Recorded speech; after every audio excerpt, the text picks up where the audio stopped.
Now, News 3 Sports with Adam Winkler.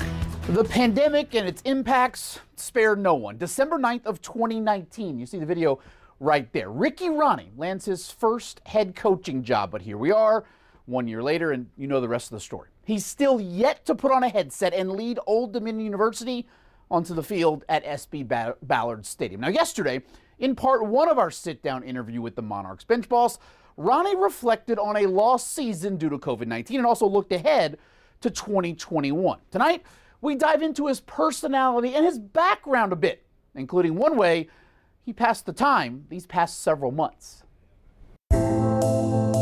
When Ricky Rahne coaches his first game for Old Dominion University, it'll come some 20 months after he was hired to do the job. It's certainly an unconventional route to a head coaching debut, but doing things different, well, that's long been part of his game plan. No, I was not a Broncos fan growing up.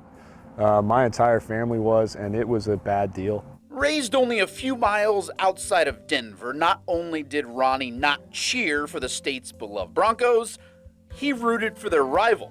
And the keys to that decision? They're black and white. My mom wanted to give me more culture. She had me play the piano, so I did not want to play the piano. She convinced me by finding out that Marcus Allen played the piano. So the Raiders were my team.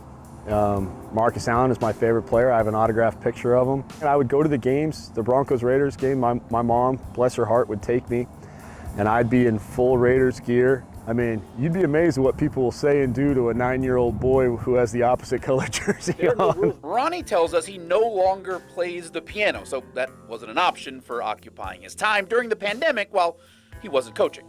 So what did he do? Well, he made up for lost time and watched a popular show he'd passed on due to that contrarian nature of his. Once I get my mind wrapped around something, like, it's kind of there. So I've kind of done that with Game of Thrones. Like I'm never gonna watch it. Like, I'm out. Like, everyone loves it, I'm out. I'm not gonna do it. My wife finally convinced me, and I admit I loved it. It was awesome. But those with thrones are not the only games Coach Rahne will play.